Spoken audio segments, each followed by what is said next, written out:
Sunday மார்னிங்கே கிளம்பி போறீங்கன்னு தானே கேக்குறீங்க. நம்ம ஜல்லிக்கட்டு பார்க்க வந்திருக்கோம்.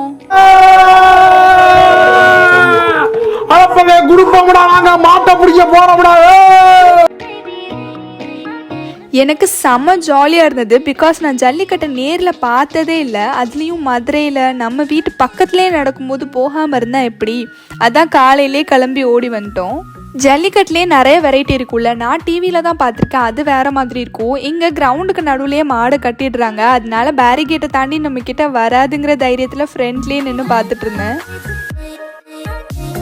என்னதான் டிவியில் பார்த்துருந்தாலும் நேரில் பார்க்குற ரேஞ்சுக்கெலாம் வரவே வராது போல். நேரில் பார்க்க செம்மையாக இருந்தது.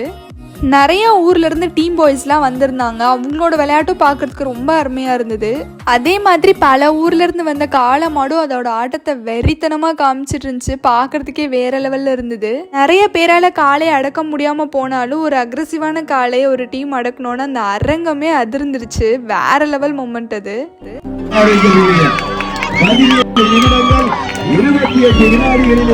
அதை எப்படி வாய பொழந்துட்டு மகி பார்த்துட்டு இருக்காங்கன்னு பாருங்க. தம்பி முருகேசா, இந்த பார் அண்ணனை பாருப்பா.